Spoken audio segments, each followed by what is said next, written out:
Hello, this is Rabbi Noach Cheses at the Young Israel of Sharon, and I am very excited to be sharing a new project with you.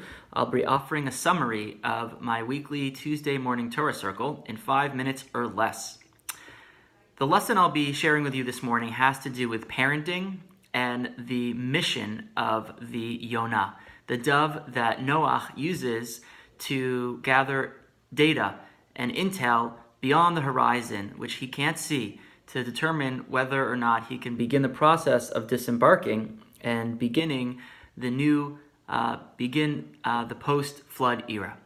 So this year, I'll be teaching from a new sefer called Darash David, which is a compendium of shiurim that were given by Rabbi David Hofstadter, who is a businessman and a Talmud Chacham, a visionary who lives in Toronto.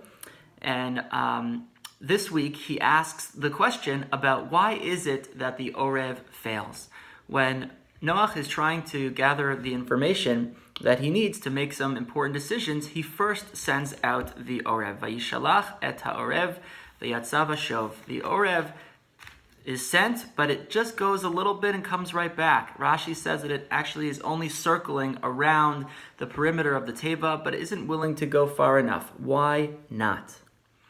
I think there are several reasons to explain why the Orev was unable to complete the mission, having to do with separation anxiety. Meaning that the Orev was hesitant and was apprehensive to go far away from the Teva because, first of all, the Orev was a non-kosher bird, which meant that there was only one pair taken by Noach. And so if the Orev did not live for whatever reason, then the other partner would be unable to mate, which would spell the end of that species. And so there was some hesitancy for that reason. And the other reason to hesitate was because the Orev had become accustomed to the comfort and the ease of the routine in the Teva.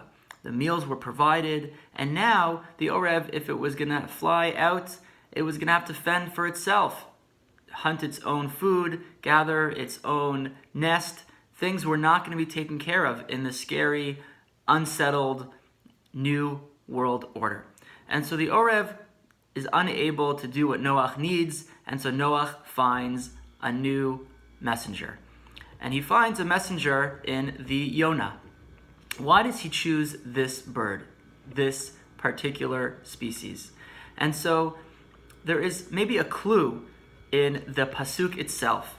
When the pasuk says, Vayishalach et hayona me'ito, that Noach sent the Yonah from himself. This word me'ito seems to be extraneous. Of course, Yonah sent it. What's being added from that Yonah sent it from himself? And that phrase, or that word, is not there when it comes to the Orev. And so Rabbi Hofstadter explains that the me'ito piece here is signaling the fact that this dove was actually a pet of Noach's before the flood, and they had a close, trusting relationship. Why is that significant? Because when Noach had a critical job to do, he trusted a messenger that was worthy of his trust.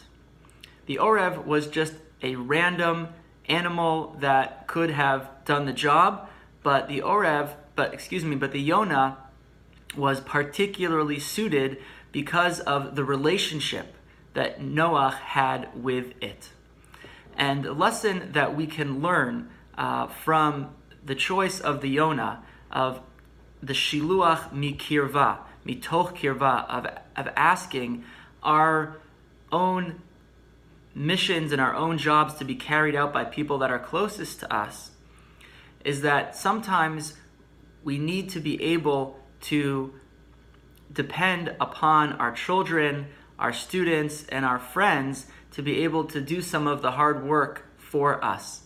And ultimately, as parents, we need to have attached relationships, healthily attached relationships with our children so that they can become independent. In the same way that Noach sends out the Yonah a third time after coming back the first time without anything and the second time with the olive branch, he sends him out a third time in order for the Yonah to develop its own independent life. And so too with our own children, we nurture them with trust. We send them out to the world to try and further the values that we carry so close to our hearts. But ultimately, our goal for them is to have an independent life.